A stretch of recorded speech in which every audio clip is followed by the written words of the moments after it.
For years, viewers of Finding Bigfoot saw Ranai Holland as the skeptical voice of reason, the scientist who challenged eyewitness claims, demanded hard evidence, and refused to let emotion steer the investigation. But ever since the show disappeared without answers, she stayed quiet until now. After months of silence, Ranai finally steps forward with new information about events behind the camera, unexplained encounters that never made it to air, and a discovery that may force her to rethink her entire career. Subscribe for more cryptid investigations just like this, because once you hear what she's been holding back, you'll never look at Finding Bigfoot the same way again. Ranai Holland's childhood in the Pacific Northwest wasn't defined by Bigfoot obsession like many assume. If anything, it was defined by silence, the quiet, uneasy stillness of the deep Washington woods. Her father worked as a respected fishing guide, the type of man locals trusted more than any forest ranger. He knew every creek bend, every animal sign, every ridge where elk huddled in winter. On slow summer evenings, he would point out unusual things to a young Ranai: gouges in cedar bark 8 feet high, or heavy tracks in deadfall that didn't match cougar or bear. "It's the woods talking," he would say, brushing the hair from her eyes. Back then, she believed him. She was just a kid. Everything changed at 16 when her father passed suddenly from an unexpected cardiac event. The loss fractured her family's relationship with the land. Hunting trips stopped. Silence returned. But it felt colder now, crueler. To cope, Ranai escaped into textbooks. She immersed herself in biology, ecology, and primate anatomy. She built her identity on measurable data, not folklore. By the time she entered graduate school, she carried a chip on her shoulder the size of an old-growth stump. Believing in anything without proof felt reckless, even childish. Classmates noticed she never joked about cryptids like others. Professors found her meticulous, almost aggressive in her insistence that science shouldn't bend to comfort. She published early research on primate stride mechanics and vocalization patterns, gaining praise for her skepticism. When whispers of her father's old journals resurfaced, notebooks filled with strange vocal recordings and footprint sketches, she refused to read them. She boxed them away, literally, in her mother's attic. Science was her armor now. Students who worked with her said she didn't hate Bigfoot believers. She hated the distraction the myth caused. She saw it as a parasite draining resources from real conservation efforts, which is why, years later, when producers from Finding Bigfoot approached her, she only agreed to be the skeptic. She wasn't just counterbalance for TV. She was defending the version of herself she'd built to survive. Deep down,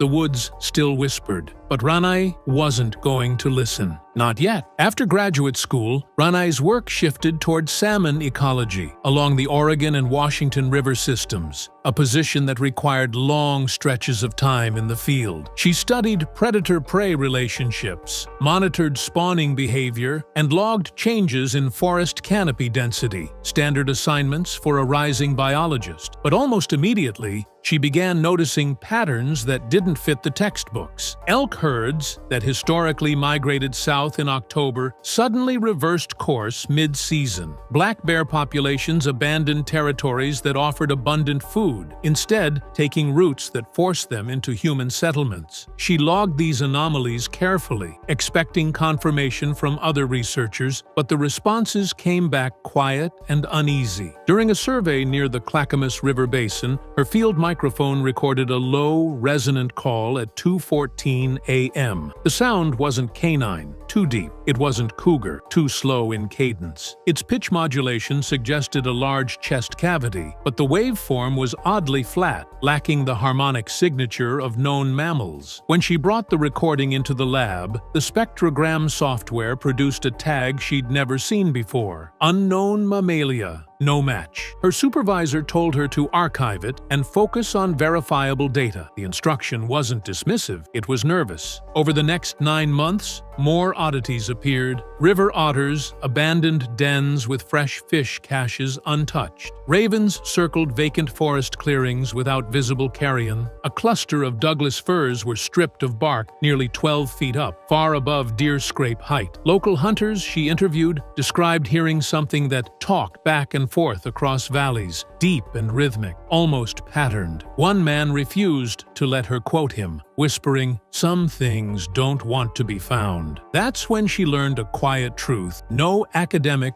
dared voice publicly. Several field biologists across Washington had been meeting informally for years, comparing unclassified recordings. Most refused to publish. The consensus wasn't that the data was wrong, it was that acknowledging it would drag their careers into ridicule. At home, Ranai found herself dreaming of forests shifting like ocean tides. She'd wake to her phone buzzing, colleagues forwarding fresh anomalies, each prefaced with the same words, "Do not attach my name." Science had always been her shield against the unknown. Now it seemed like a wall that someone, or something, was gently tapping on from the other side. When producers from Finding Bigfoot first reached out in 2010, Ranai assumed it was a mistake. She'd spent her adult life distancing herself from her father's cryptid curiosities, and the idea of joining a television show about them felt like betrayal. But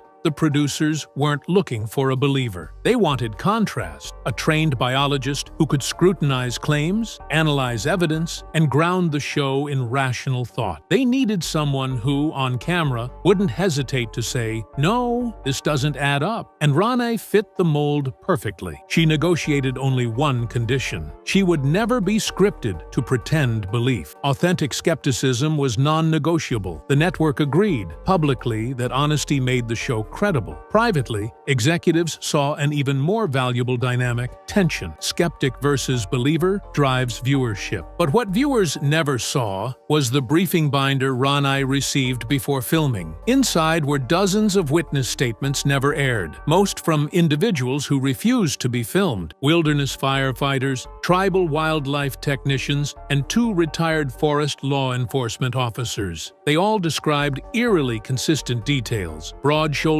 forward-leaning posture, mid-foot flexibility uncommon in humans, and eye shine resembling deep amber. These weren't campfire storytellers, they were professionals, trained to observe. Production nights became controlled chaos. Ranai stood behind camera crews listening to vocalizations echoing through the tree line. Whoops, knocks, and deep chest-shaking roars no animal textbook could account for. As the skeptic, she knew the audience expected her to provide rational explanations, and she tried. But privately, she began cataloging similarities, frequency ranges, call intervals, suspected territorial spacing. Off-camera, she reviewed evidence with her co-hosts. She'd point out stride patterns or hair samples under ultraviolet examination. Sometimes she found an explanation: bear drag marks, elk alarm calls. But other times, her scientific toolbox came up empty. By the end of the first season, producers noticed something subtle in her field notes. She'd stopped writing "unknown," likely misidentified animal. Instead, the notes read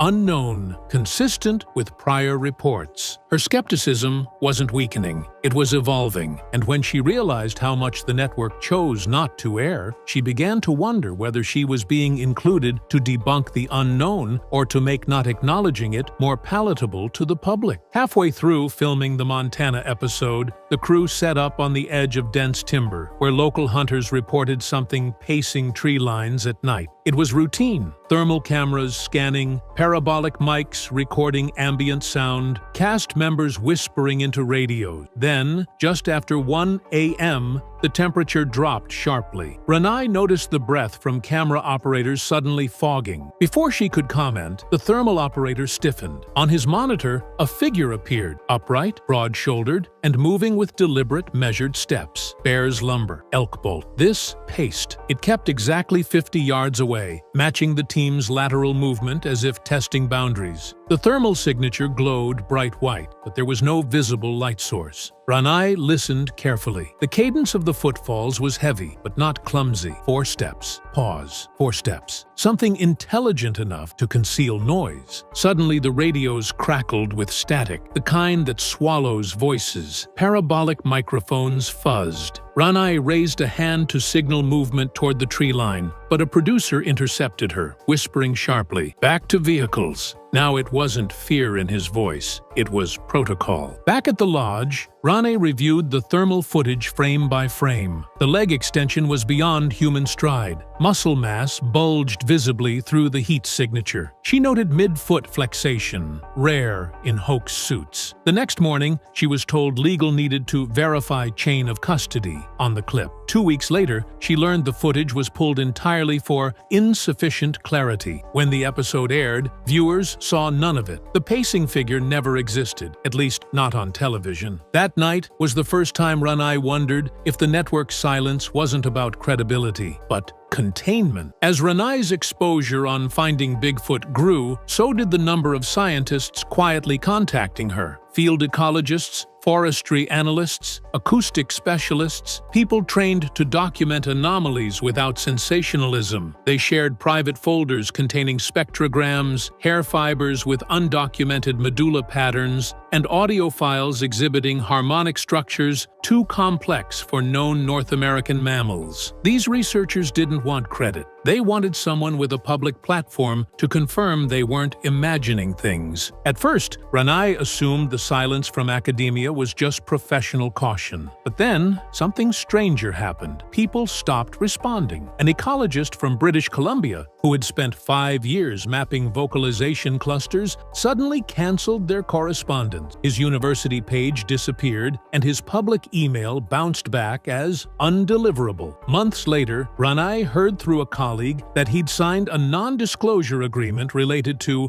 undocumented fauna. Another contact, a wildlife technician from Idaho, had been tracking large bipedal prints across riverbeds, prints with dermal ridges too crisp to be fabricated. She'd planned to publish a paper comparing them to primate foot structure. Before submission, her grant was revoked. She left her position entirely. When Ranai attempted to reach her, a family member answered and simply said, "She can't talk about that anymore." One of the most concerning cases involved a federal forestry analyst who had documented activity in the Cascades. He had classified dozens of sound signatures as Category U, uncertain vocalization. After multiple unexplained reassignments, he stopped attending community forums. His remaining research was archived under restricted access. A mutual friend later confided that he'd been pressured into signing paperwork to protect ecosystem-level confidentiality. The phrasing was so vague it bordered on meaningless, yet it carried legal teeth. When Ranai compared these disappearances with corresponding silence in peer groups, she noticed a pattern. The people who got closest to acknowledging a species, not just prints or sounds, but population estimates, went quiet permanently. The strangest moment came when she re-examined her own archived emails. Threads she clearly remembered saving were missing entire attachments. In their place, blank file references labeled "removed at sender's request." Except she hadn't received a request. Someone had accessed the thread server side. She confronted a colleague in private, asking how often data went missing. He sighed, glanced around the parking lot, and asked a single question. "Do you really think the government would rather tell the public something new is out here, or pretend nothing is?" It was then Ranai realized the Bigfoot community wasn't just fractured by ridicule. It was being quietly curated by forces that understood silence better than discovery. In 2017, Ranai attended the estate auction of a retired backcountry ranger she had once met during production. He was a quiet man, the sort who remained stationed in high-ridge fire towers during lightning seasons, the kind of ranger who saw more than he ever reported. Among the boxes of maps and faded topo prints, Ranai noticed a small metal tin labeled only with the year year 1989. Inside were 4 microcassettes, old field recordings, the type used before digital audio became standard. Late that night, in her garage, she threaded the first tape. The hiss of analog static filled the speakers, followed by distant owls, wind, and then something else. A howl, but not canine. Its resonance sat lower, subharmonic tones only large air cavities can produce. Then came a second howl, overlapping just slightly, harmonizing. No North American mammal produces coordinated vocal layering like that. Ranai replayed the segment dozens of times, mapping its pitch bend. The pattern almost resembled syllables. Intrigued, she converted the recordings to digital and imported them into university spectrogram software. The color bands, visual fingerprints of sound, displayed a bifurcated structure, 2 distinct vocal folds acting in unison. Only a handful of primates can do that. Humans can't, wolves can't, bears can't. And at the very bottom of the graph, barely visible, was a third harmonic flicker, like a hidden signature. When she casually presented the file during an academic lunch, 2 graduate assistants visibly stiffened. They weren't skeptical, they were frightened. One quietly asked where she acquired it. After she answered, both declined to attach their names to any discussion.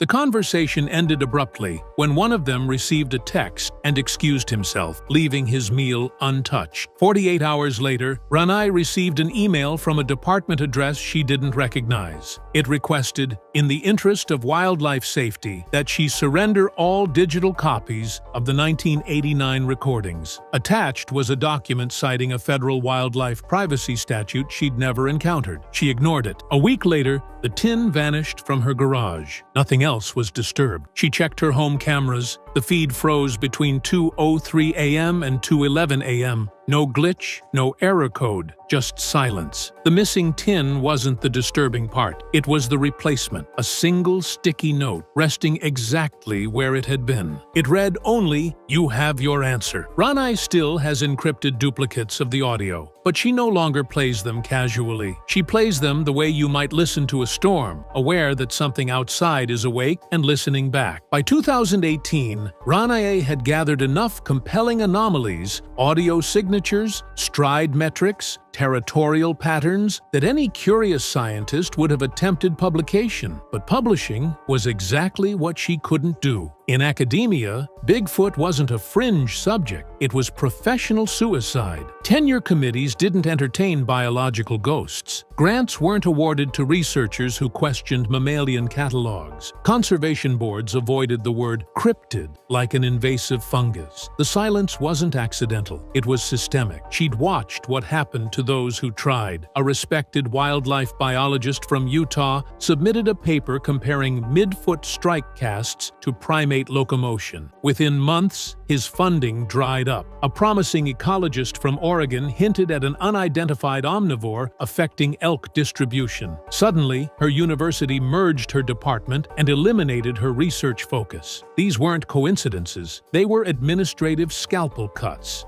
Precise, clean, undisclosed. Sponsors pressured the Finding Bigfoot production team too. Advertisers wanted curiosity, not confirmation. A mystery that never resolves is cheaper to broadcast than a truth that demands action. The show thrived on ambiguity. Ranai's skepticism wasn't just welcomed, it was useful. It kept the narrative safe, playful, profitable. Anytime an episode leaned too close to legitimacy, executives would step in. Thermal figures disappeared, hair sample discussions were trimmed, spectrogram analysis segments were shortened to seconds, then cut entirely. Behind closed doors, even her castmates felt the weight. They joked off camera about being allowed only one step closer to truth at a time, never two. Ranai noticed each time someone spoke too confidently about physical evidence, producers would later take them aside for a tone conversation, not censorship steering. Her fear wasn't ridicule, it was isolation. If she spoke publicly, she risked becoming a mascot for conspiracy circles, used, quoted, distorted, and if she were wrong, she'd permanently stain the careers of anyone who trusted her. So she buried herself deeper into scientific rigor, building walls of data no one would ever see. But something outside academia shifted. After a particularly violent wildfire season, sightings surged, not north, where habitat recovered, but south, collapsing toward human encroachment. Ranchers found livestock kills with pressure fractures, inconsistent with mountain lions. Trail cameras captured blurred, upright silhouettes crossing logging roads in desperate, injured gaits. The population wasn't expanding. It was fleeing. That realization haunted Ranae more than any roar in the dark. Silence was no longer caution. It was negligence. Something was forcing a reclusive species out of its centuries-old territory. A predator? Resource collapse? She didn't know. But she knew this. When a top-tier omnivore begins migrating off-pattern, ecological equilibrium is breaking, and silence, hers included, was becoming part of the problem. For the first time,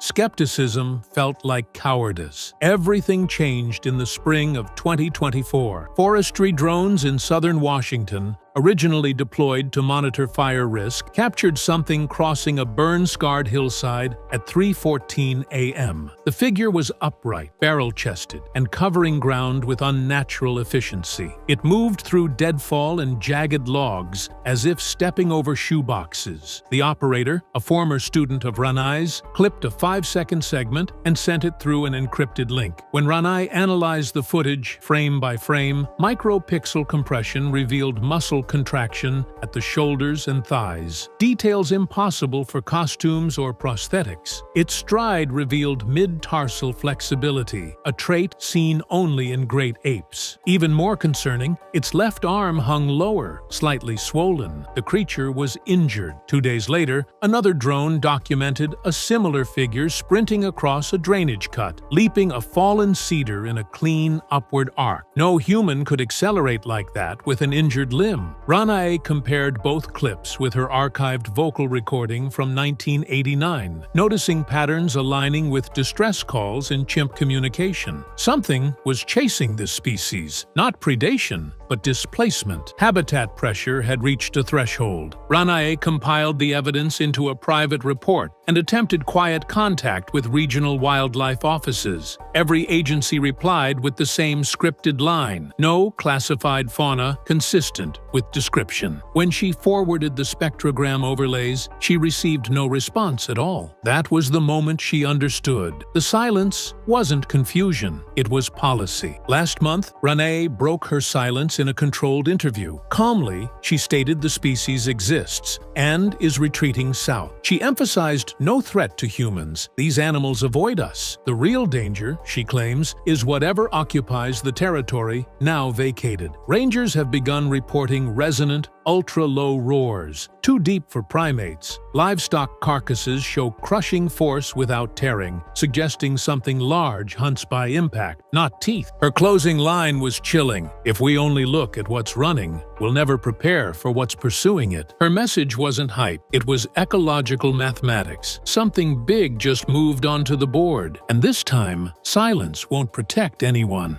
James Bobo Fay gave 11 seasons of his life to finding Bigfoot. His health, his relationships, his financial stability, his entire identity. He walked into those forests as a man whose love for the wilderness was the most uncomplicated thing about him, and he came out the other side of 11 seasons as something more complicated and more damaged than the show ever showed. Now at 57, he is starting over. Subscribe and stay until the very end, because what Finding Bigfoot took from Bobo Fay is the story Animal Planet never told. James Fay existed long before Finding Bigfoot turned him into Bobo, the lovable giant of the paranormal television landscape whose combination of physical presence, infectious enthusiasm, and genuine woodsmanship gave the show its most immediately appealing cast member, and whose personality the production's entertainment framework reduced to a character whose depth the format was never equipped to fully represent. Before the cameras arrived, before the nickname became a brand, before the weekly deployments into remote wilderness corridors became the organizing structure of his professional existence, James Fay was a man whose relationship to the natural world had been built across decades of sustained, genuine engagement with the forests of the Pacific Northwest in a way that his television profile consistently undersold, and that the people who knew him before the show have described as the most essential thing about him. He was not a hobbyist. He was not an enthusiast whose weekend forays into the forest had accumulated enough encounters to give him a casual familiarity with Bigfoot evidence. He was someone whose physical presence in the deep forest,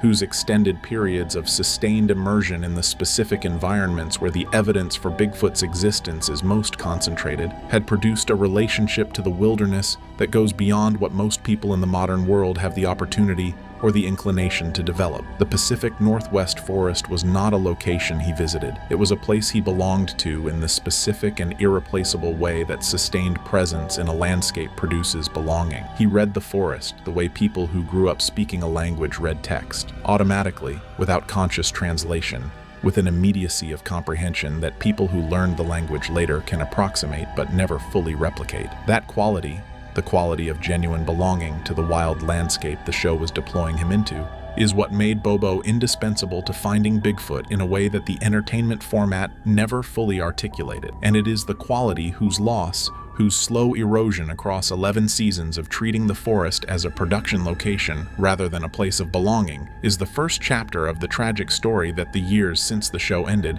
have continued writing in Bobo Fay's life. Finding Bigfoot asked things of its cast members that the broadcast format's entertainment presentation consistently softened into adventure rather than representing with the physical honesty that the full cost of what the show demanded would have required. The locations were remote in the actual sense, not the manufactured remoteness of production environments designed to look wild while remaining operationally accessible, but the genuine remoteness of wilderness terrain whose physical demands accumulate across a production schedule, whose pace and duration the show's audience never fully registered. Bobo Fay's physical engagement with those locations across 11 seasons was not the engagement of a television presenter moving through a dramatic backdrop. It was the engagement of a large man whose physical dimensions, the size and the mass that made him such an effective visual reference for track comparisons, were assets in terms of the show's investigative presentation and costs in terms of the physical demands that sustained movement through remote wilderness terrain imposes on a body carrying that size across that terrain, across that many years of production.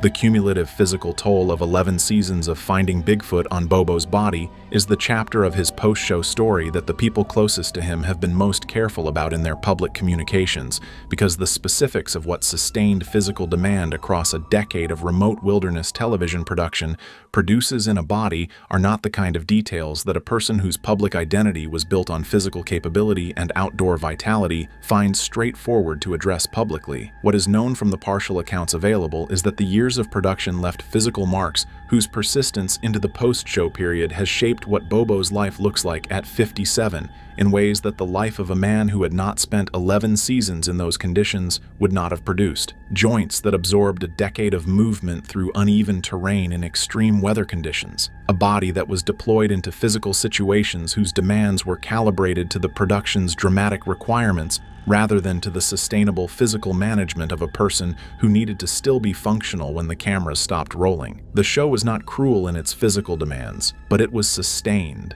And sustained physical demand across 11 years of remote wilderness production at the pace Finding Bigfoot maintained accumulates in ways that a 57-year-old body carries differently than a 46-year-old body carried them when the show began. The paranormal television landscape has never been transparent about what it pays its cast members, and the specific financial arrangements that governed the Finding Bigfoot cast's compensation across the show's 11-season run are not part of the public record in any form that allows a precise accounting of what Bobo Fay earned from the production, whose commercial success made Animal Planet one of the most watched cable networks in its demographic during the show's peak years. What is part of the public record, in the form of the accounts of people familiar with the paranormal television industry's standard compensation structures, and in the form of what Bobo's post-show financial situation has communicated indirectly, is enough to establish that the financial rewards of 11 seasons of Finding Bigfoot were substantially less transformative for the cast members than the show's commercial success and its audience scale might suggest to the outside observer. Reality television has a specific and well-documented history of generating substantial commercial value for the networks that broadcast it, while distributing that value to the cast members whose presence generates it in amounts that the network's profit margins do not proportionally reflect. The Finding Bigfoot cast were not stars in the compensation sense of performers whose market value gives them leverage in negotiating their share of the commercial value their work produces. They were cast members of a reality production whose compensation was structured in the framework that cable reality television applies to participants whose replaceability, in the production's assessment,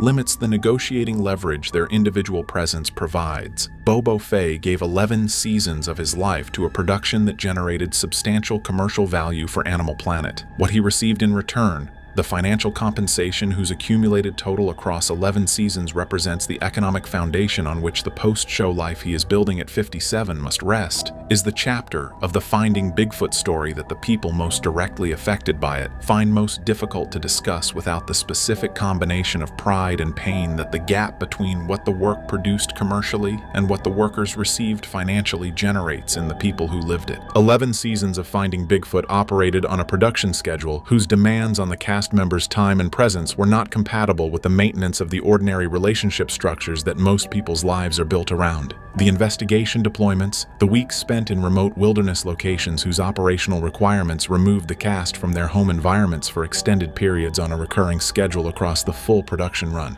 were not occasional disruptions to an otherwise stable domestic existence. They were the recurring structure around which any domestic existence had to be organized, and the organization that structure imposed on the relationships of the people living within it produced strains whose accumulated weight across 11 seasons the show's cheerful adventure presentation never acknowledged. Bobo Fay's personal relationships across the Finding Bigfoot years are the chapter of his story, whose specific details the privacy that he has always maintained about his personal life most effectively protects from public accounting. What the general shape of those years communicates, through the partial accounts of people who knew him during the production period, and through the specific character of what his life at 57 reveals about what the intervening years have and have not contained, is enough to establish that the relationship cost of 11 seasons of Finding Bigfoot was real, was significant, and has shaped the starting over that his life at 57 requires in ways that the straightforward adventure narrative of the show's broadcast record does not prepare anyone to anticipate. The forest took his time, the production took his presence, and the gap between the time and presence that sustained relationships require and the time and presence that 11 seasons of Finding Bigfoot left available is the gap whose consequences the post-show years have been living in. Starting over at 57 means starting over in every dimension of the word. The professional starting over is visible. The personal starting over is the one that costs more, and that the people who care about Bobo Fay have watched him navigate with the specific quality of resilience that his relationship to those forests has always communicated. The resilience of a man who knows how to keep moving through difficult terrain, because difficult terrain is where he has always done his best work. Finding Bigfoot ended. The production stopped. The schedule that had organized 11 years of Bobo Fay's life, the deployments, the investigations, the filming sessions, the post-production obligations, and the public appearances whose combined structure had given his professional existence its shape and its momentum across more than a decade, stopped. And what was left in the space that the production's cessation created is the chapter of his story whose specific character the show's audience was least prepared to understand because the show had never shown them the dimension of Bobo's relationship to the work that made its ending something more than a career transition. For most of the people who watched Finding Bigfoot, the show was entertainment. For Bobo Fay, it was the institutional vehicle for the most serious pursuit of his adult life, the systematic investigation of the Bigfoot question in the specific environment where the evidence for its answer was most concentrated. The show ending was not simply a television production concluding its run. It was the removal of the operational infrastructure, the resources, the access, the investigative platform that had given his field research its most sustained and most extensively documented form. The identity that 11 seasons of Finding Bigfoot had built around him Bobo, the beloved giant of paranormal television, the man whose enthusiasm and physical presence gave the show its most immediately engaging personality, did not survive the show's ending in the form the show had created it. What it left behind was James Fay, 57 years old, carrying the accumulated physical cost of 11 seasons of remote wilderness production, navigating the financial reality of what those seasons had and had not built, processing the personal cost of what the production schedule had done to the relationships that sustained ordinary life, and confronting the specific question that the ending of any identity-defining work produces in the people it defines. Who are you when the thing that made you is over? For a man whose love for the forest and whose commitment to the Bigfoot question had predated the show and would outlast it, the answer was available in principle. In practice, the years since the show ended have been the process of finding it, and the finding has not been without cost. The Bigfoot research community, the network of investigators, researchers, enthusiasts, and field workers whose collective engagement with the Bigfoot question had been one of the constants of Bobo Fay's adult life before, during, and after the Finding Bigfoot production, is the community that might have been expected to provide the professional and personal support structure that the show's ending removed from his life. The reality of what the community did and did not do for Bobo in the post-show years is more complicated than that expectation would predict, because the community's relationship to the Finding Bigfoot cast was itself complicated by the show's production in ways whose specific character the broadcast format's entertainment presentation had not prepared anyone to process honestly. The show had made the cast famous in a way that the Bigfoot research community's culture was not entirely equipped to integrate without friction. The tension between the serious field research that the BFRO methodology represented and the entertainment presentation that the Animal Planet format imposed on the investigation's documentation had produced resentments within the research community that the cast members had absorbed across 11 seasons of navigating the gap between what the investigation was and what the show presented it as. Those resentments did not simply dissolve when the show ended. They shaped the community's relationship to the cast members in the post-show period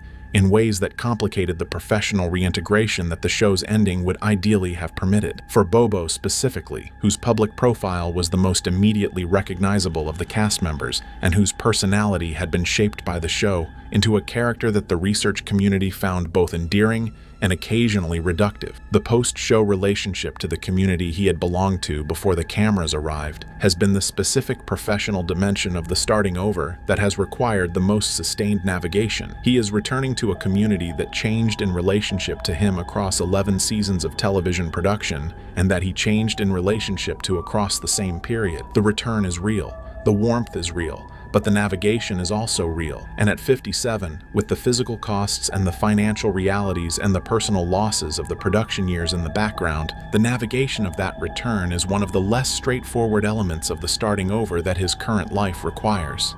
There is a specific moment in Bobo Fay's post-Finding Bigfoot story that the people who have been closest to him in the years since the show ended identify as the point at which the trajectory of what the post-show years were going to look like became clear, not in the sense of a single catastrophic event whose impact can be precisely dated and precisely described, but in the sense of a moment whose character communicated something specific about what the accumulated weight of 11 seasons of Finding Bigfoot had produced in a man who had carried that weight with the specific cheerfulness and resilience that his public persona had always displayed. The moment came in the period following the show's cancellation when the realization that the production infrastructure was not returning, that the deployments, the investigations, the institutional support that the production had provided for the field research was not a temporary hiatus, but a permanent conclusion settled into the daily reality of a life that had been organized around that infrastructure for 11 years. The people who were present with him in that period have described a quality in his engagement with the ordinary demands of daily life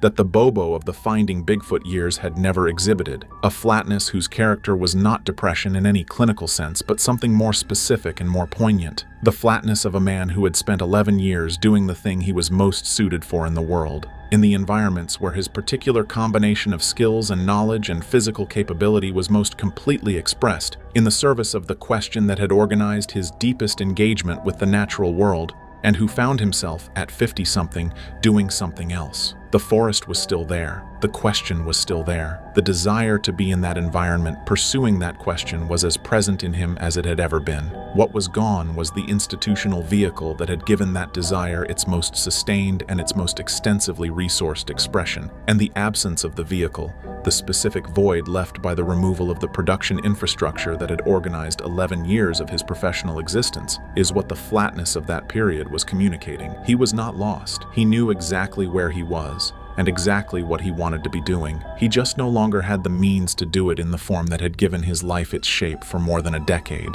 Starting over at 57 is a different proposition than starting over at 37 or 47. The physical resources are different. The financial resources are different. The relationship infrastructure that most people's lives have built across the years that 57 represents is different. More established in some respects, more damaged in others, more complicated in all the ways that sustained professional dislocation and personal cost produce in the structures that ordinary life depends on. For Bobo Fay, starting over at 57 means starting over in the specific context of everything that 11 seasons of Finding Bigfoot produced and took. The physical toll, the financial reality, the relationship cost, the identity crisis, and the community navigation that the post-show years have required him to work through without the production infrastructure that had previously organized the professional dimension of his engagement with all of it. What starting over looks like for him in practical terms is the combination of professional reinvention and personal reconstruction that the post-show years have been requiring. The identification of a professional context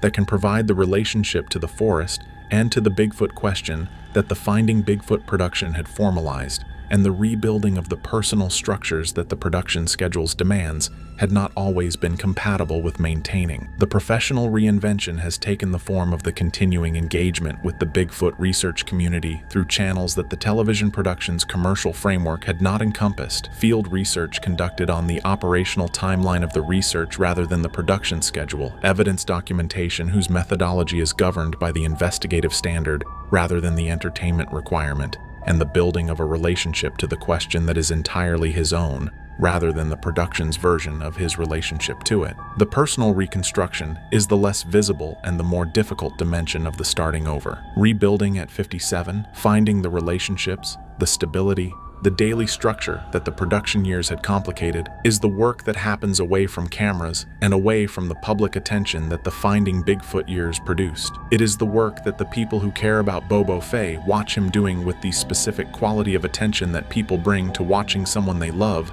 navigate something genuinely hard. Bobo Fay's story at 57 is not a story about failure. The word does not apply to a man who spent 11 seasons in the forests where the evidence for the most significant zoological question in North American natural history is most concentrated, who documented that evidence with the specific combination of practical fieldcraft and genuine physical commitment that no other Finding Bigfoot cast member could have provided, and who contributed to a body of field research whose complete record, including the investigation Animal Planet buried, contains findings whose significance the broadcast version of the show was never permitted to fully establish. His story is something more specific and more instructive than failure. It is the story of what chasing something real, genuinely, fully, at the cost of the ordinary life whose alternative was always available to him, produces in the person who does the chasing. The forest gave him what forests give people who commit to them completely. It gave him knowledge,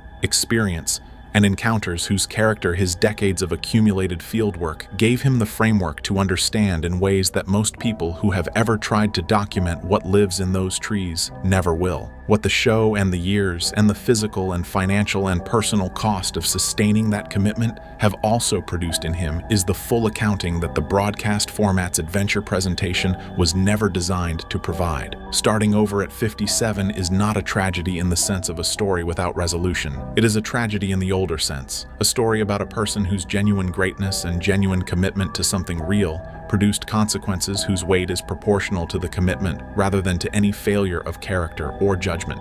Bobo Fay committed completely. He gave the forest and the question everything he had. What he received in return The knowledge, the encounters, the complete investigation record that Animal Planet buried, and the specific understanding of the Bigfoot question that his accumulated fieldwork has produced in him is real and significant and not nothing. But the cost of receiving it is also real. And at 57, carrying that cost in a body and a life that the 11 seasons shaped in ways whose full accounting the broadcast record never provided, he is starting over with the specific combination of loss and knowledge that only the people who commit completely to the things that matter most ever get to carry. The forest is still there. Bobo Fay is still going into it, and what he is looking for has not changed. What has changed is everything else. Matt Moneymaker built his entire life around one question.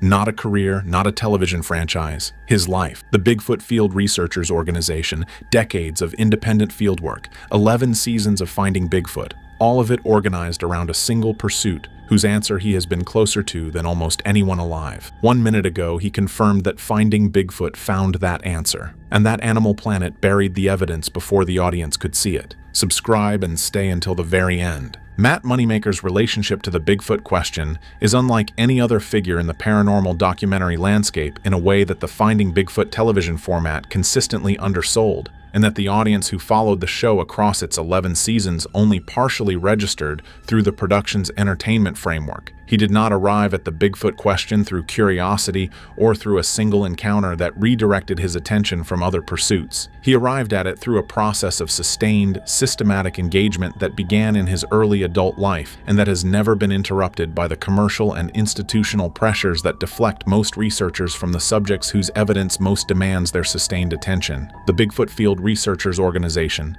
the BFRO, that Moneymaker founded and has led across its development into the most comprehensive organization of its kind in the world, represents the full investment of his professional and intellectual energy in a single research question whose answer his accumulated evidence has been consistently pointing toward without the institutional framework to receive that answer fully. The BFRO database contains the most extensive systematic collection of Bigfoot encounter reports ever assembled, tens of thousands of accounts from independent witnesses across the full geographic range of North America, documented under the organizational protocols that Moneymaker developed to distinguish reports of genuine evidential value from the range of misidentification, fabrication, and cultural amplification that the broader Bigfoot report landscape contains. That database represents decades of fieldwork by researchers whose training Moneymaker organized and whose evidence assessment methodology he developed. It is the most substantive research infrastructure the Bigfoot question has ever had. What it has been pointing toward across its accumulation is what Moneymaker's confirmation now establishes the Finding Bigfoot investigation reached. The show was not the destination of his research career. It was the documentation of the approach to a destination that the BFRO's accumulated evidence had been charting across decades of systematic fieldwork.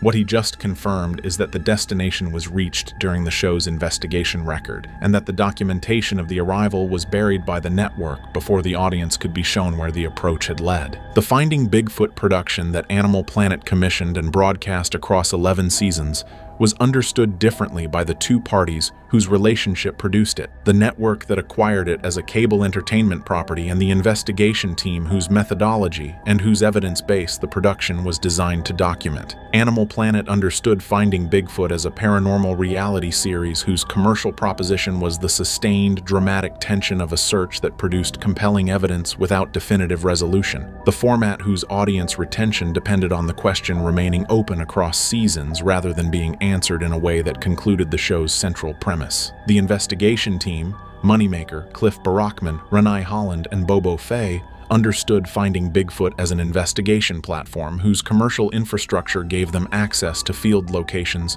research resources, and audience reach that the BFRO's independent operation could not match. The show was, from the team's perspective, a vehicle for conducting the most extensive and the most systematically documented Bigfoot field investigation in the history of the research, an investigation whose findings would be presented to the audience through the broadcast format while the complete investigation record accumulated in the production archive. The tension between those two understandings, the network's need for sustained unresolved drama and the the investigation team's commitment to following the evidence wherever it led was present in the production from its earliest seasons and managed through the editorial process that shaped each season's broadcast content. The management was sustainable as long as the investigation's most significant findings remained in the category of compelling but ambiguous evidence that the broadcast format could present as the ongoing approach to a definitive answer rather than as the answer itself. What Moneymaker's confirmation establishes is the specific point at which that management became unsustainable. The investigation that produced findings whose character placed them in the category of answer rather than approach, and whose documentation the editorial process could not shape into the ongoing search format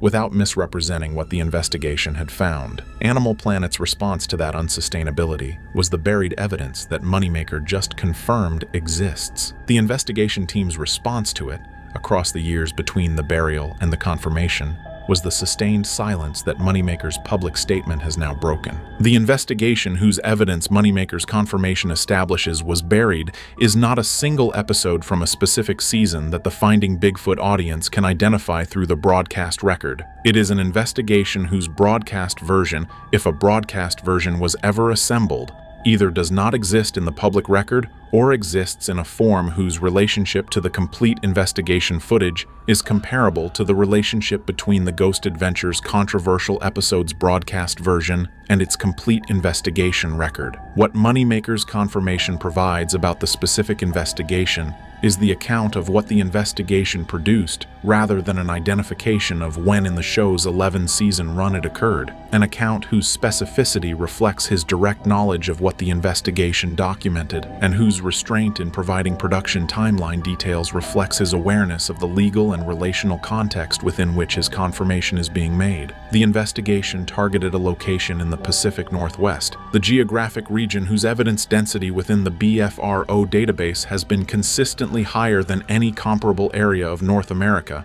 and whose specific characteristics, the old-growth forest canopy, the watershed systems, the elevation range, and the remoteness from population centers, produce the environmental conditions that the accumulated field research most consistently associates with high-probability encounter zones. The location had been on the BFRO's priority investigation list for a period preceding the Finding Bigfoot production, whose specific duration Moneymaker's account does not precisely characterize, but whose implication is that the location's evidence profile had been building in the BFRO database long enough to establish it as a sustained activity zone, rather than a temporary concentration of reports. What made it the investigation that produced the evidence Moneymaker confirms was buried was not the location's prior evidence profile. The BFRO database contains comparable evidence profiles for other locations that the Finding Bigfoot investigation visited without producing the findings the buried investigation document. It was the combination of the location's evidence profile and the specific conditions, environmental, operational, and circumstantial, that the investigation encountered when it deployed there. The conditions aligned in a way that the prior fieldwork experience of every member of the team identified as exceptional, and what the exceptional conditions produced is what Moneymaker's confirmation addresses directly for the first time. The Finding Bigfoot investigation deployment at the location produced evidence across its initial phases that Moneymaker characterizes in his confirmation as the most concentrated body of physical and acoustic documentation the show had compiled at any single location across its 11 seasons. Evidence that established the location's active character with a specificity and a density that exceeded the prior season's most evidentially significant investigation sites before the most significant finding of the deployment had occurred. The track evidence documented during the investigation's baseline phase was the first element of the concentrated evidence profile whose significance Moneymaker's confirmation addresses specifically. The trackways found at the creek drainage and the forest floor transition zones within the investigation area showed the anatomical characteristics, the toe spread pattern, the mid-tarsal break, the pressure distribution, whose combination Cliff Barackman's track analysis career had established as the markers distinguishing genuine biological impressions from the fabricated and misidentification sources that the broader Bigfoot physical evidence record is contaminated with. The dimensional profile of the trackways placed them outside the size range of every known North American species. The distribution pattern across the investigation area indicated territorial use rather than transient passage, and the freshness of the most recent impressions, the edge edge sharpness and the moisture infiltration rate that Barackman's field assessment established placed the most recent activity within hours of the team's arrival. Something had been in that location the same day the team arrived and was not far away when they got there. The acoustic evidence from the investigation's first night produced the second element of the concentrated profile. The call blasting sessions that Moneymaker directed produced responses whose character his accumulated years of acoustic field research had given him the framework to assess with the specific precision that distinguished genuine responses from the ambient sound events that investigators without his reference experience routinely misidentify. The responses were structured, they came from multiple independent directions, and their timing relative to the call blasting sequence indicated reactive rather than coincidental production. Something was responding to what the team was doing, and doing so with an awareness of the team's position in the landscape that the distance and the terrain between the response sources and the call blasting position made impressive rather than expected. What all of that evidence was building toward, what the concentrated physical and acoustic profile was establishing as the context for the investigation's most significant finding, is what Moneymaker's confirmation addresses in its most specific terms. Matt Moneymaker's confirmation of what Finding Bigfoot found during the buried investigation is the centerpiece of his public statement. The specific account of what the investigation documented that the prior 11 seasons of broadcast episodes were always building toward, and that the complete investigation record contains in a form the audience has never been shown. He does not frame the confirmation dramatically. His communication style has always been characterized by the practical directness of a researcher whose professional credibility rests on the accuracy of his assessments rather than the persuasiveness of his presentation. And the confirmation reflects that style in a way that makes it more significant rather than less, because the absence of dramatic amplification communicates that what he is confirming does not require amplification to establish its significance. What the investigation found during its second night investigation at the primary focal point of the location's activity zone is what Moneymaker confirms: a direct encounter between the investigation team and the subject of the research that the prior 11 seasons had been approaching without achieving. Not a thermal signature at a distance, not an acoustic response from the tree line, a direct encounter at proximity whose documentation the investigation's camera deployment captured in a form that the prior season's most significant findings had not produced. Multiple camera units covering overlapping fields of view at the primary focal point location. Clear atmospheric conditions whose visibility the camera's resolution was adequate to document what was present at the location in a form that distance and darkness had prevented in every prior investigation session across the show's run, and what was present at the location during the encounter. What the cameras documented in the overlapping coverage that the investigation's deployment had positioned to capture exactly this class of event is what Moneymaker confirms the complete investigation record contains, and what Animal Planet buried upon reviewing the footage. He describes what the cameras documented in terms whose specificity reflects his direct knowledge of the footage's contents. Not vague references to extraordinary evidence, but a description of the specific visual characteristics of what the cameras captured that establishes the character of the finding without claiming more than what the documentation supports. What the documentation supports is what the Finding Bigfoot audience has been waiting 11 seasons to see confirmed. And what Moneymaker just confirmed is that the documentation exists, that it captures what the show was built to find, and that Animal Planet's burial of it is the reason the audience does not already know. Ronai Holland's response to what the Finding Bigfoot investigation documented during the buried investigation's encounter sequence is the element of Moneymaker's confirmation that carries the most specific evidential weight, because the significance of what she produced as a response is inseparable from what she is as a scientific observer and what the prior 11 seasons of the show established about the standard her responses represented. She was not a believer performing skepticism for the cameras. She was a working field biologist whose professional training had given her the framework to eliminate conventional explanations for anomalous biological evidence with the rigor that her academic background demanded, and whose on-camera application of that framework across 11 seasons of investigation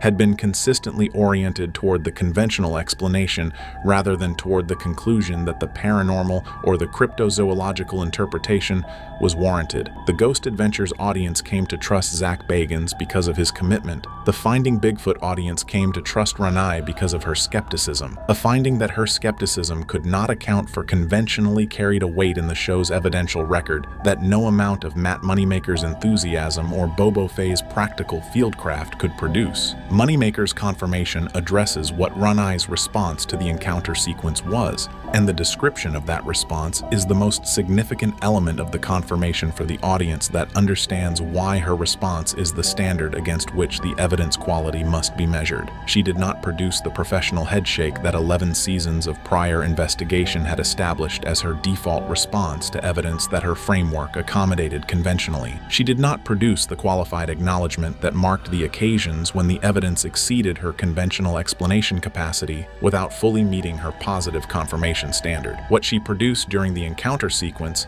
as documented in the investigation's complete footage record, is something that Moneymaker's confirmation characterizes in terms whose specific content communicates what her scientific framework produced when the evidence it was applied to exceeded its explanatory reach completely. He describes it as the response of a scientist who has spent a career applying a methodology to a question and has encountered for the first time an answer that the methodology did not produce, but that the evidence makes impossible to withhold. Whatever Ranai Holland said and did during the encounter sequence is in the complete footage record that Animal Planet buried. Moneymaker just confirmed it is there, and its presence in that record is the most significant thing about what the buried evidence contains. Matt Moneymaker's account of Animal Planet's decision to bury the investigation footage is the element of his confirmation that addresses the institutional dimension of what the Finding Bigfoot buried evidence represents, and his account of that decision is delivered with the specific quality of practical directness that his communication style applies to all of the significant things he says. He does not characterize Animal Planet's decision as malicious. He does not frame it as a conspiracy or as an institutional suppression in the sense that implies coordinated deception. He frames it as a calculation, a specific institutional calculation whose inputs were the footage's contents, and whose output was the determination that those contents could not be broadcast within the format that Finding Bigfoot represented to Animal Planet as a commercial property. The calculation, as Moneymaker characterizes it, was not primarily about the evidence's authenticity. The network's review of the footage apparently produced no significant uncertainty about whether what the cameras had documented was real. The conditions of the documentation,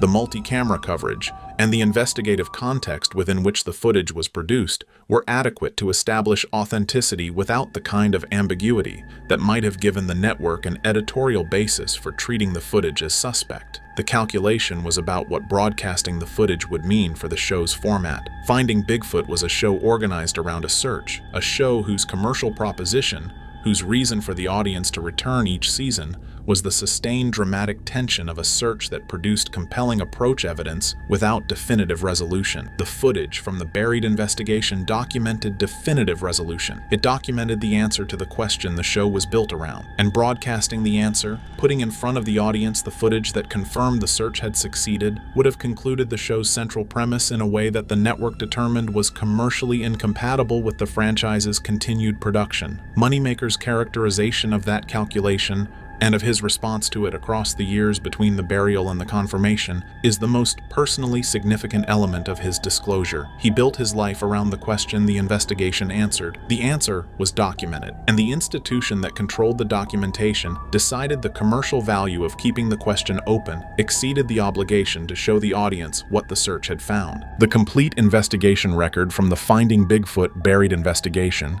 the footage, the instrument data, the biological sample documentation, and the team members' contemporaneous field documentation, is in an archive whose custodial relationship Moneymaker's confirmation addresses without fully resolving the question of who currently controls it and under what conditions its contents might reach a public audience. What his confirmation establishes about the archive's contents is specific enough to characterize the nature of the buried evidence in a way that the prior public record of the investigation has not permitted. The footage component of the archive is the most immediately significant element, the multi-camera documentation of the encounter sequence, whose existence and whose character Moneymaker's confirmation has now established in the public record for the first time. His description of the footage's visual characteristics, what the cameras documented during the encounter sequence in terms of what was present at the investigation focal point, what its observable characteristics were, and how the documentation's quality compared to the prior season's most significant visual evidence is the most detailed account of the buried footage's contents that has ever entered the public domain.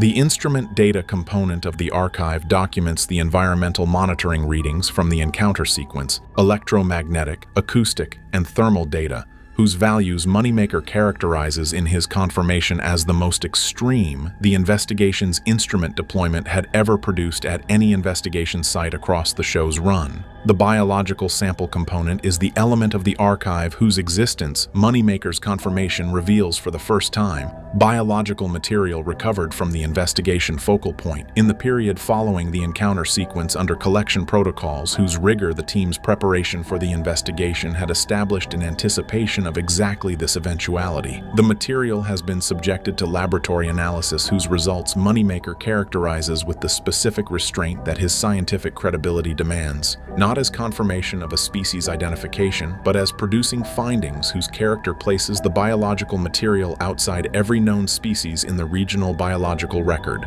The location of the archive, who controls it, under what legal framework, and what the conditions for its public release would require, is the element of Moneymaker's confirmation that the legal context of his public disclosure most constrains. What he is able to say about it is that the complete record exists, that its contents are what his confirmation describes, and that the question of its public availability is one whose resolution he is actively working toward. Matt Moneymaker spent decades building the infrastructure to find the answer to the Bigfoot question, 11 seasons documenting the approach to that answer in a format organized around keeping the answer at arm's length. His confirmation changes everything the show represented. The broadcast record is now established as the approach rather than the arrival. The arrival is in an archive. Its contents are what the confirmation describes. The complete investigation record, whose existence is now in the public domain, contains what Moneymaker built his life to find. The audience that followed 11 seasons of Finding Bigfoot now knows the search succeeded. The evidence exists. The answer is real. And what Animal Planet decided to do with the documentation of that answer is the reason the audience does not already know what he has spent decades pursuing. The confirmation is the beginning of the archive's journey toward the public. What it contains is what every prior season of Finding Bigfoot was pointing at, and Matt Moneymaker just made sure that pointing is now permanently on the record. The search is over. The answer exists. The audience deserves to see it. Bobo Fay has spent more nights in the deep forest looking for Bigfoot than almost anyone alive. He is not a researcher or a scientist or a television presenter. He is a woodsman whose physical size, whose fieldcraft, and whose instinctive understanding of the terrain he works in gave Finding Bigfoot a capability in the deep wilderness that no studio production could manufacture. He has never discussed this investigation until 1 minute ago. Subscribe and stay until the very end, because what Bobo just revealed is the one thing Finding Bigfoot was never supposed to say out loud. James Fay, Bobo to everyone who has ever spent 5 minutes in the Finding Bigfoot orbit, occupies a specific and irreplaceable position in the Bigfoot research community that his television profile has always undersold. The show's format positioned him as the comic relief, the large, enthusiastic, perpetually optimistic woodsman whose sheer physical presence in the forest made him useful as a size reference for track comparisons, and whose willingness to wade into any dark terrain, climb any ridge, or spend any number of hours in any weather condition doing call blasting made him invaluable as an operational asset in the field. That positioning was accurate as far as it went. What it did not capture, what the 11 seasons of Finding Bigfoot's broadcast record only occasionally surfaced in ways that the audience could fully register, was the depth of the fieldcraft and the accumulated experiential knowledge that Bobo brought to every investigation the show conducted. He did not come to Finding Bigfoot as a television personality who happened to be interested in Bigfoot. He came as a man whose relationship to the forests of the Pacific Northwest and the broader North American wilderness had been built across decades of sustained presence in exactly the environments where the evidence for Bigfoot's existence is most concentrated. He understood those environments in the specific, practical, embodied way that only extended time in them produces. He read the terrain, the weather, the wildlife behavior, and the physical evidence of large animal presence with the instinctive accuracy of someone whose survival in those environments had depended on that reading. That understanding gave Bobo's assessments of the physical evidence the team encountered a credibility that the show's format did not always give him the space to fully articulate. When Bobo said something was significant, it was because his accumulated experience in comparable terrain had given him a reference framework for what significant looked like and what it did not look like, a distinction that the show's most serious viewers came to rely on his judgment to draw. When he said something was unlike anything he had encountered before, it carried the weight of a man who had encountered a great deal and who understood the difference between the extraordinary and the genuinely anomalous. The investigation he just revealed falls into the second category, not because what the team encountered was more dramatic than the prior season's most intense investigation mode, because it was more final. And Bobo is the person whose decades of fieldwork gave him the framework to understand what that finality meant in terms of what it confirmed about the question the show had been asking across its entire run. The investigation, whose details Bobo just revealed, was not generated by the Finding Bigfoot Productions standard location selection process. It did not emerge from the research team's review of BFRO report databases or from a witness contact who reached out to the show through its official channels. It came from Bobo's own knowledge of the terrain, from years of personal fieldwork in a specific section of the Pacific Northwest that he had been returning to independently of the show's production schedule, because the evidence he kept finding there across those independent visits had been building a picture that the show's investigation deployments had not yet been designed to fully address. Bobo's relationship to this location predated Finding Bigfoot by years. He had first visited the area during an independent research trip that the BFRO had organized in the period before the television production began, and what he had found on that first visit, the track density, the structural evidence, the acoustic activity during a single overnight stay, had produced in him the specific quality of recognition that his years of fieldwork had trained him to distinguish from the ordinary strangeness that the deep forest produces for people who spend enough time in it. This was not ordinary strangeness. The location had been actively producing evidence of a consistent and specific character across every visit Bobo had made to it in the years between that first trip and the investigation whose details he is now revealing. The track evidence at the location showed a distribution pattern consistent with territorial use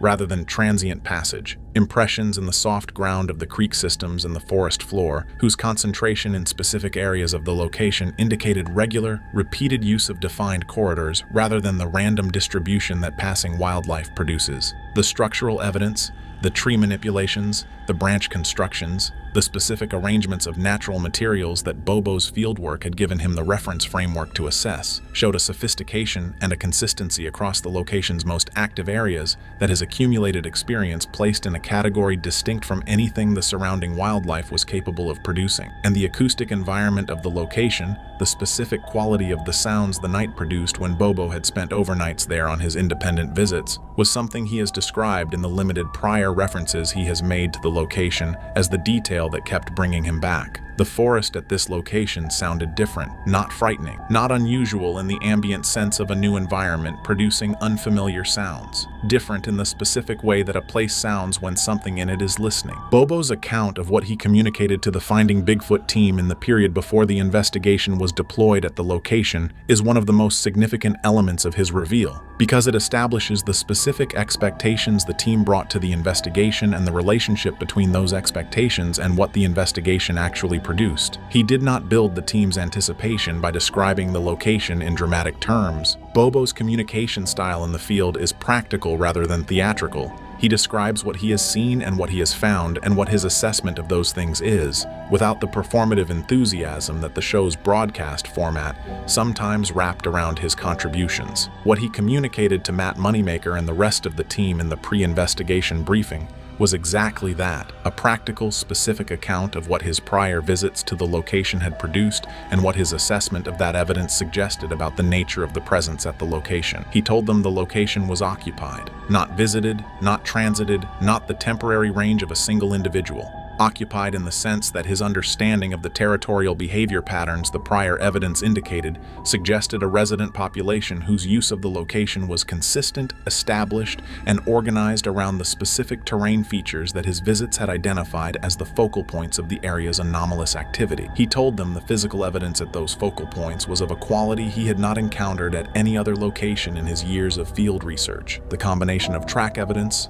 structural evidence, and biological material whose collection he had been careful not to disturb on his prior visits in the expectation that the right investigation deployment would eventually be organized around the location. He told Cliff Barackman specifically that the track evidence at the creek drainage focal points was going to be the most significant physical documentation opportunity either of them had encountered in their research careers. Cliff's response to that assessment, from a man whose track analysis expertise gave him the specific context to evaluate the claim, was to treat the investigation deployment as the most important the show had yet organized, and he told Renai that the location was going to challenge her framework in a way that none of the prior investigations had challenged it, not because he expected her to abandon her skepticism, he respected her skepticism and always had, but because what the location had been producing across his prior visits was evidence that her methodological framework was going to have to work very hard to account for conventionally. It did not account for it conventionally. What it produced instead is what Bobo's reveal addresses in full. The Finding Bigfoot team arrived at the location in the late afternoon and spent the initial hours of the investigation establishing the baseline documentation that the show's methodology required before any active investigation session could be conducted. Bobo guided the baseline survey with the specific knowledge of the location's geography that his prior visits had given him, directing the team to the creek drainage focal points where the prior physical evidence had been most concentrated,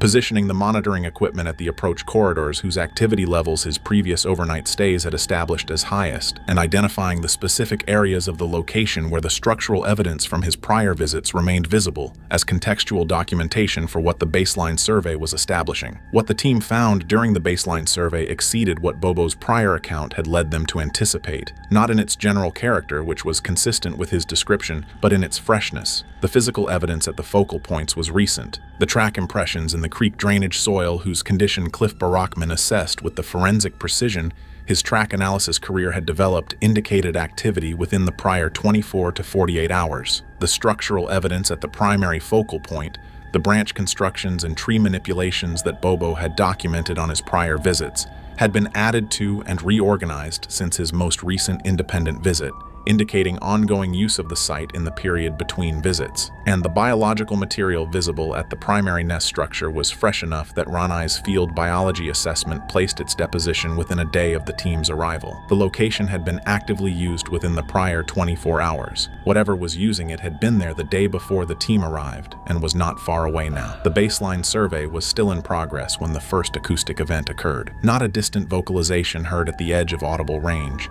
a close, structured, directional sound that the team's audio equipment captured with a clarity that the prior season's acoustic documentation had not produced, and that Bobo identified immediately from his prior overnight experiences at the location as the specific sound the forest made when whatever lived there was acknowledging the presence of something new in its territory. The forest was not alarmed. It was paying attention, and it had been paying attention since before the team completed their first hour on the ground. The first night of the investigation produced evidence that Cliff Barackman subsequently described as the most evidentially significant single night's documentation in the Finding Bigfoot production's history. Track evidence documented at 4 separate locations within the investigation area during the active investigation session. Acoustic responses to call blasting that Matt Moneymaker assessed as coming from multiple independent sources at distances and from directions consistent with a coordinated response rather than individual territorial reaction, and thermal signatures at the tree line of the primary focal point that the cameras tracked for extended periods without resolving into any wildlife species whose behavior pattern matched what the monitoring documented. The second night was when the investigation moved from extraordinary into the territory, whose details Bobo has been carrying since the investigation concluded. The camp had been positioned at the edge of the primary focal point area, a deliberate decision whose logic was to put the investigation team in close proximity to the location's most active zone overnight, rather than at the distance that standard safety protocols might have suggested. Bobo's prior overnight experience at the location had informed that decision. He knew the active zone's nighttime character from his independent visits, and his assessment was that proximity rather than distance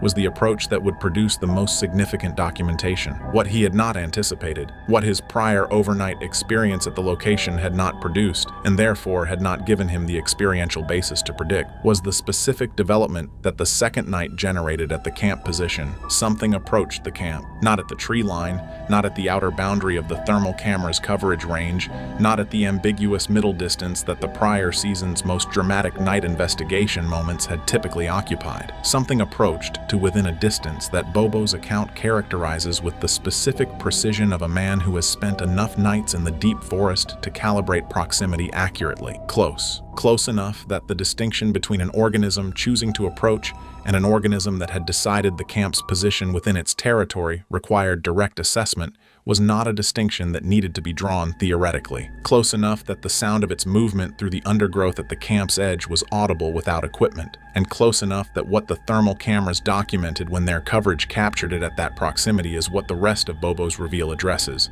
and what Animal Planet's editorial process determined the audience could not be shown. The thermal camera coverage of the camp perimeter during the period of the approach documented something that the Finding Bigfoot production's prior 11 seasons of investigation had not produced at comparable proximity. A thermal signature whose characteristics, documented at a range that the camera's resolution was fully adequate to capture in detail rather than in the ambiguous outline that distance typically produces in the show's thermal footage, established the following with the specificity that close-range thermal imaging permits.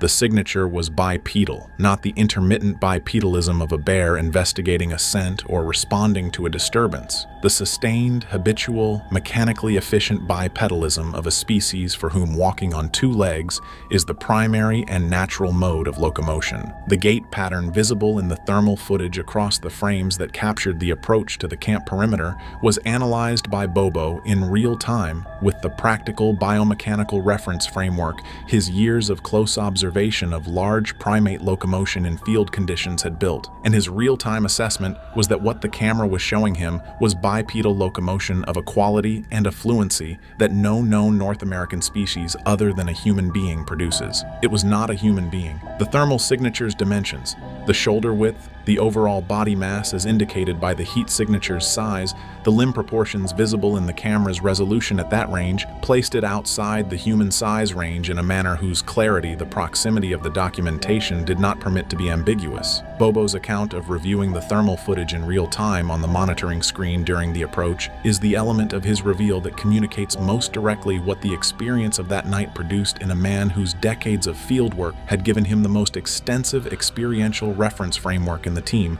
for assessing exactly this category of evidence. He has described the moment of seeing the signature clearly on the monitor, seeing its dimensions, its bipedalism, its proximity, with a consistency across the different accounts of his reveal that communicates something specific about what that moment produced in him. Not excitement, not the performance of excited discovery that the show's broadcast format had cultivated across 11 seasons. Something quieter, the quality of a man who has been looking for something for a very long time and has just seen it in a form that his entire prior search had not produced. Close, clear, and unambiguous in a way that the preceding years of ambiguous evidence had not been. What the cameras documented at the camp perimeter that night is what Animal Planet reviewed and what Animal Planet buried, and what it shows is what Bobo just described for the first time outside the production's internal record. The Finding Bigfoot team's response to what the thermal cameras were documenting at the camp perimeter during the approach is captured in the investigation's recording infrastructure and described by Bobo in his reveal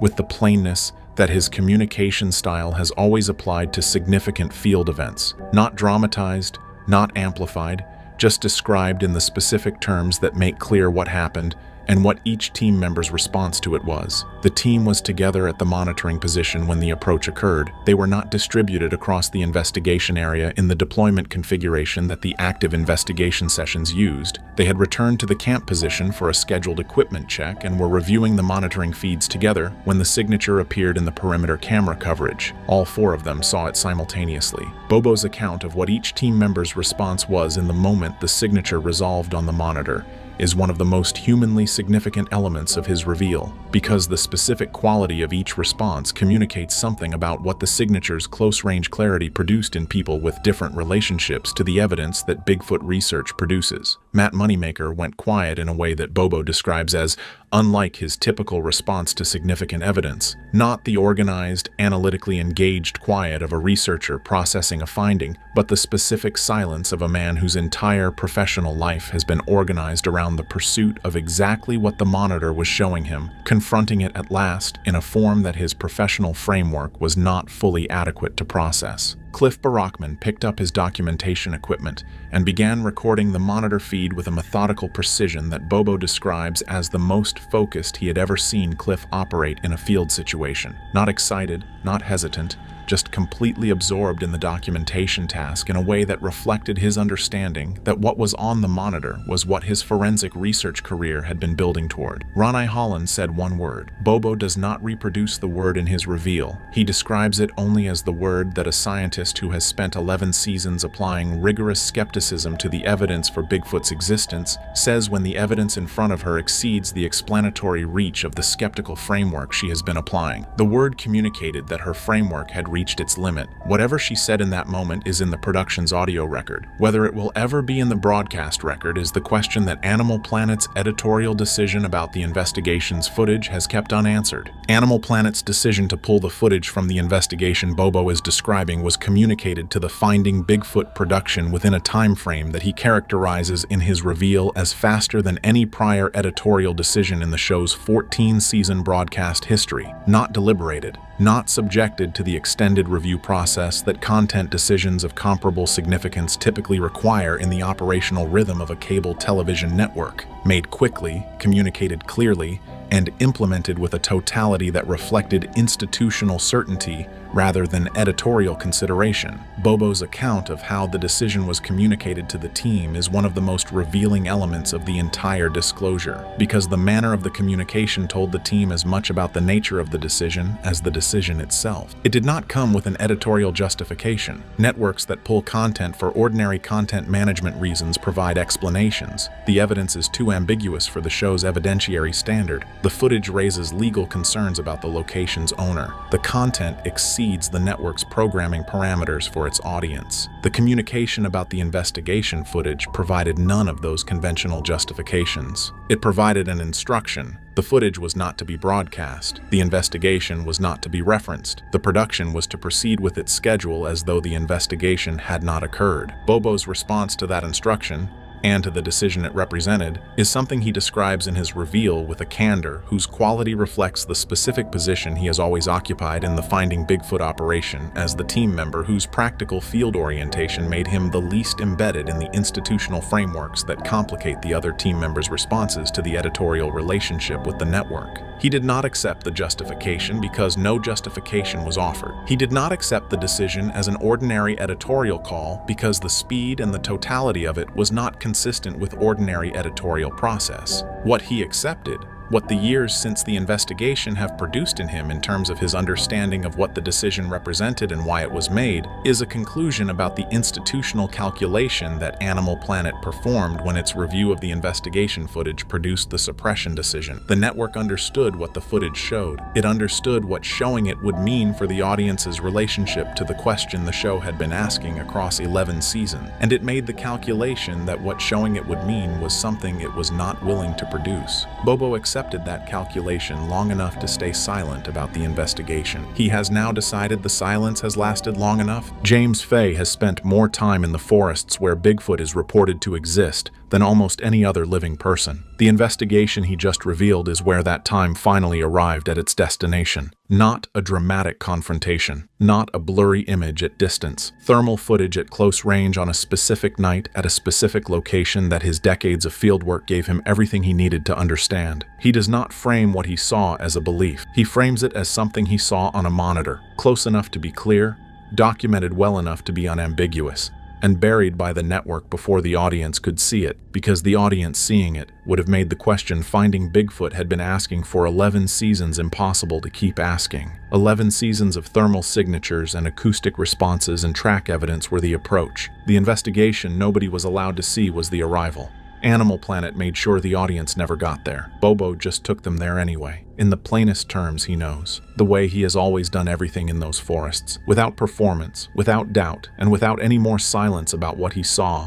Breaking news is shaking the Bigfoot community tonight. Former Finding Bigfoot investigator James Bobo Fay has stepped forward with a horrifying confession about footage that was never allowed to air, a creature he says was not Sasquatch, and a terrifying government encounter that left him unable to sleep for years. He claims there's a reason the show ended, a reason they were forced to remain silent, and tonight he's finally telling the story they tried to bury. Before we go any deeper, make sure you subscribe, because what he says next may never be televised again. Long before millions knew him as the towering, easygoing investigator from Finding Bigfoot, James Bobo Fay was simply the strange kid who never stopped listening to the woods. Born along the fog-choked coastlines of California, he grew up breathing salt air and cedar musk, spending more nights outside than in his own bedroom. Locals say he was always drawn to the places adults warned children not to go. Abandoned logging roads, forgotten elk trails, the dark corridors between redwoods where sunlight never quite reached the ground. While other kids traded baseball cards, Bobo collected cast-off hoofprints, strands of coarse hair, and recordings of screams that rattled through the branches at 3 a.m. It started early. At 9 years old, he woke his parents to tell them he saw something tall walking just beyond the fence line. They dismissed it as a dream, but the next morning, the fence posts were bent inward, like something had pushed its way into their yard instead of out. When Bobo tried to talk about it at school, teachers wrote it off as attention-seeking, but other kids whispered around him, "He saw it too. He's not lying." Their parents focused instead on the teeth marks found on livestock, the trees peeled bare 8 and 9 feet above the ground. Something was prowling the coastline, something huge. By 13, Bobo was volunteering on fishing boats, not because he loved fishing, but because he loved what he heard offshore. Echoes, moans, something knocking wood against rock in patterns that felt intentional. He filled cheap cassettes with those sounds and played them back late at night, staring at the ceiling, trying to decipher rhythms that felt like messages. His parents found the tapes and nearly threw them away, but Bobo begged them to stop. He wasn't just collecting weird noises. He was studying something. He grew into a reputation, not as a troublemaker, but as the one you talk to if you see something you can't explain. Hunters approached him with trembling hands, describing shapes bigger than elk, running silently on 2 legs. Hikers described feeling watched for miles. Some turned around only to see nothing behind them, but branches swayed like something tall had just moved. It didn't scare Bobo, not then. Instead, it fascinated him. He believed he was glimpsing a mystery most ignored.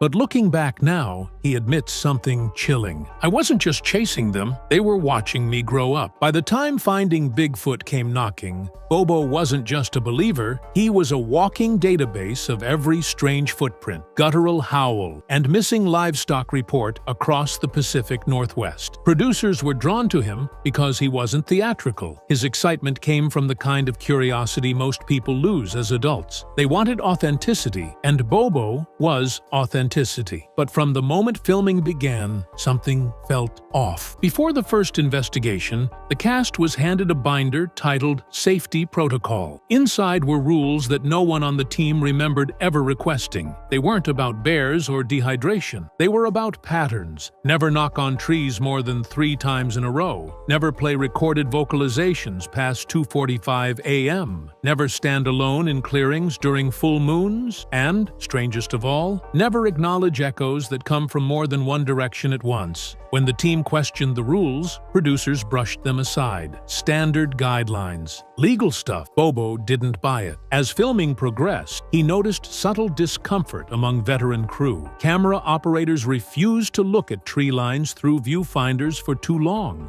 Audio techs asked to leave early whenever the forest went completely silent. The kind of silence that swallows breath and squeezes the air from your lungs. Even their medic admitted something unsettling. More crew suffered migraines and nosebleeds in the woods than on any other outdoor production he'd worked. Then came the problem with footsteps. In several early episodes, Bobo and the team heard bipedal footsteps pacing them from the dark. The rhythm was human, but the distance between steps was outrageous. outrageous, 8 to 9 feet apart. When they tried to chase the sound, the steps would suddenly vanish, mid-stride, as if something stepped into nothing. Night after night, the footsteps circled them, always stopping just behind Bobo. He started turning around quickly, trying to catch something in peripheral vision. Sometimes he thought he saw a shoulder, sometimes eyes reflecting back. Producers encouraged him to push deeper. He enjoyed the attention, the travel, the thrill, until he noticed the patterns returning. Spiral bark stripping on trees, deer carcasses laid neatly side by side, missing bones. The same clicking noises he recorded as a child now echoed in forests hundreds of miles away. During a late-night campfire interview, Bobo slipped and mentioned those clicks. The director immediately cut the camera. 5 minutes later, the line was removed from the script entirely. Off-camera, a producer leaned in and whispered, "Don't talk about the clicks. Not on television." Bobo didn't understand. Not yet. All he knew was that suddenly he wasn't sure if they were hunting something or if it had been waiting for them to come back. The turning point happened in Washington state, deep inside an overgrown logging road that hadn't seen a truck in 20 years. Locals refused to guide them. One old man at a diner simply said, "Things out there, don't forget faces," and left half his coffee behind. That should have been the first sign to turn around, but it wasn't. The production schedule demanded content, and the crew trudged deeper beneath dripping pines where daylight died early. Their plan was simple: record knocks,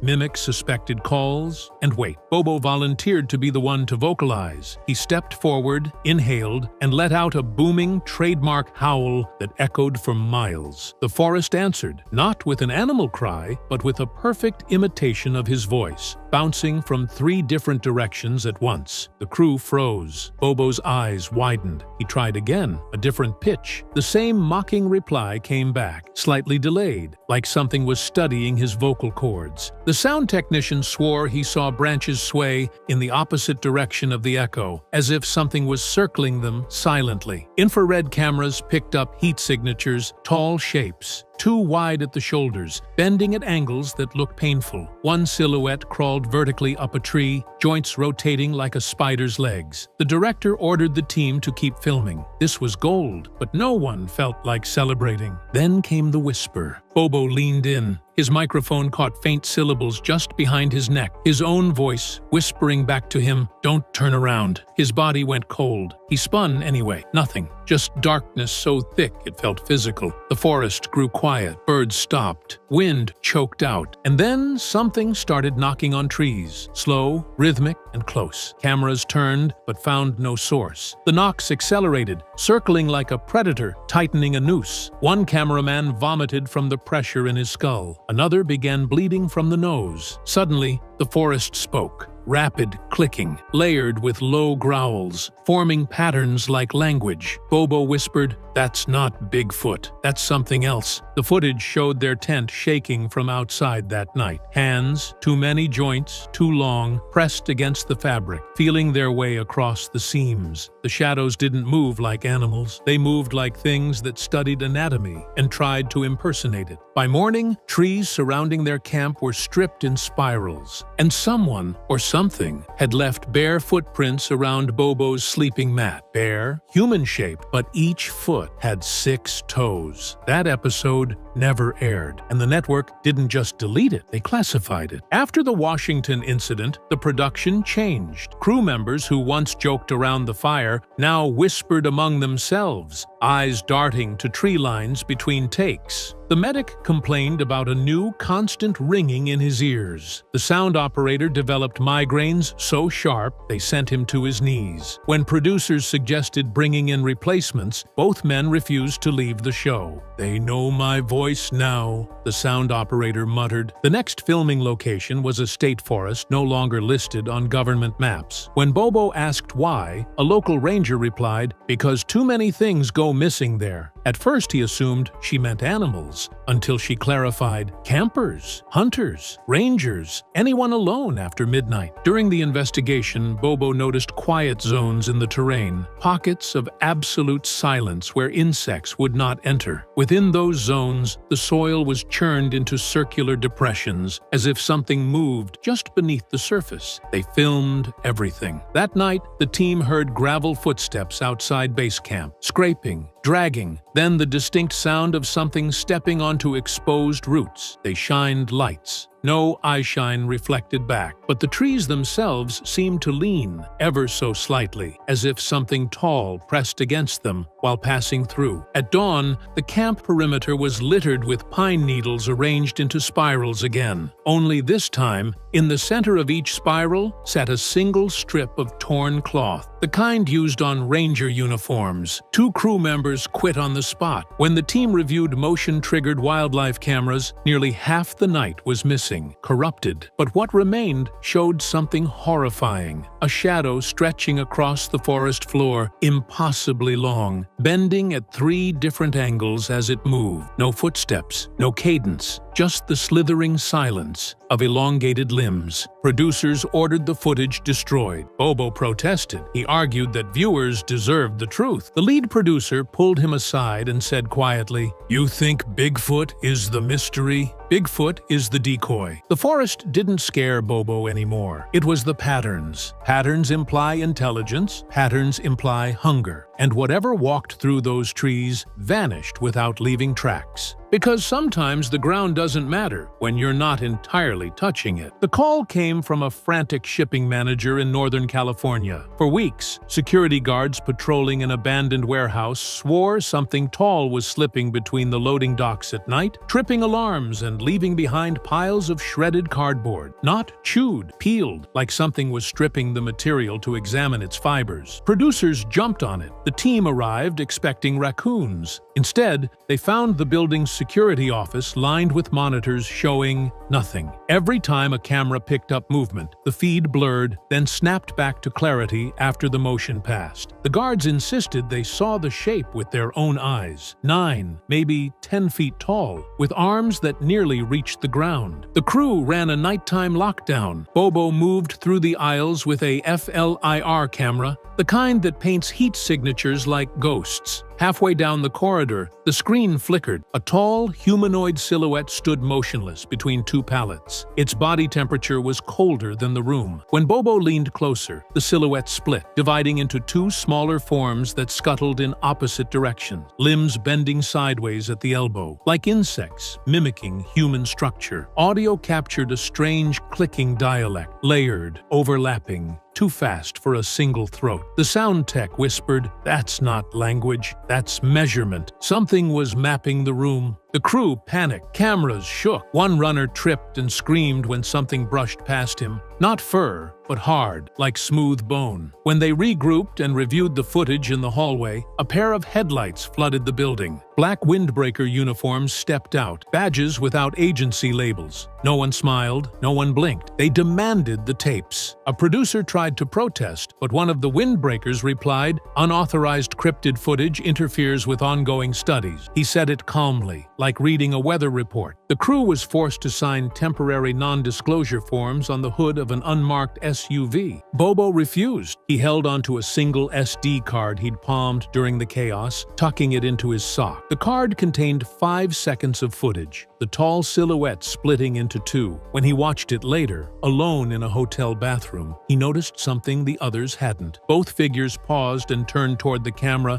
at the exact same time. No breathing, no sway, just stillness and recognition. Before the episode could be edited, the network pulled the entire investigation, citing technical issues. Officially, it never happened. But Bobo saw the truth in that grainy footage. They weren't just hiding in forests anymore. They were walking indoors and learning human spaces. A week after the warehouse incident, Bobo returned home to the fog-drenched coast he'd always trusted. He thought distance would bring clarity. Instead, the silence felt watched. He began noticing small things first. Gravel disturbed near his porch, coastal crows avoiding his property, and, most unsettling, pine needles arranged in subtle spirals beneath his windowsill. He tried to reason it away, but spirals were patterns, and patterns weren't accidental. One evening, just after sundown, someone knocked on his door, not loudly, just once. A gentle, single rap, like a courtesy before a warning. Bobo answered, expecting a neighbor. Instead, a tall man in a charcoal windbreaker stood on the steps, hands folded, features forgettable. The kind of face you lose immediately after seeing. He smelled like cold metal. He didn't introduce himself. He simply said, "You have something that doesn't belong to you." His voice was steady, emotionless. Bobo felt an instinctive urge to slam the door. Before he could, the man added, "The footage." Bobo froze. He hadn't told anyone about the SD card. The man stepped forward, uninvited, eyes scanning the living room. Not curious, just confirming. He spoke in clipped phrases, like reading internal memos aloud. He said the creatures seen in the warehouse were not wild animals, nor cryptids. They were part of an observational anomaly, a term too clinical to comprehend. When Bobo asked if they were aliens, the man shook his head. "Not foreign," he whispered. "Local." He explained that the government's role wasn't containment, it was avoidance. They didn't want to stop the things. They wanted to make sure no one noticed them exist. Bobo asked the question that had haunted him since childhood. Why spirals?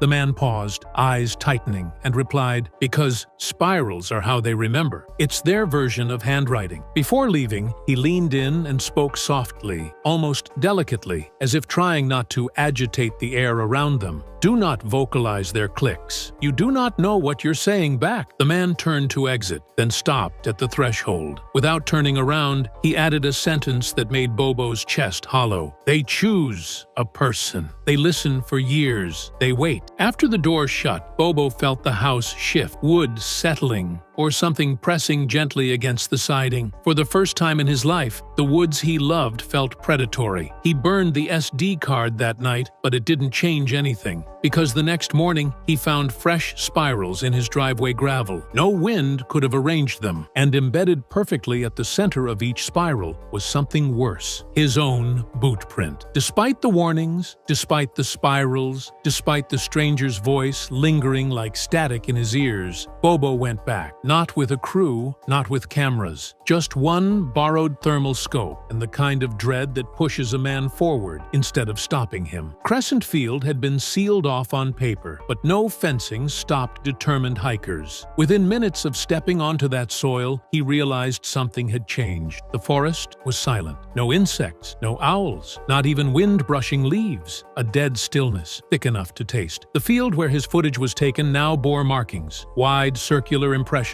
in the dirt, interlocking like gears. It looked like something heavy had stood there, many of them. When he crouched to inspect a depression, his thermal scope glowed bright at the edges. Heat signatures, recent. That's when he saw it. At the far end of the field, a lone tent stood, brand new nylon, bright red, the kind backpackers use. But no campsite surrounded it. No footprints, no smoke, no gear. Just the tent. His pulse thudded. He called out, voice cracking, "You all right in there?" Nothing. Then the tent wall moved. Not from inside, like something brushed against the fabric from outside. Slowly, like a fingertip tracing along canvas. Then another line. Then a curve. And before Bobo could rationalize, the fabric stretched outward, imprinting a face from the outside pushing inward. Upside down, elongated, features pressed like clay, eyes too large, mouth too wide. No breathing, just a silent stare. Bobo staggered back, tripping over himself. The face slid across the tent wall without footsteps, without weight. Like gravity meant nothing. A click sounded.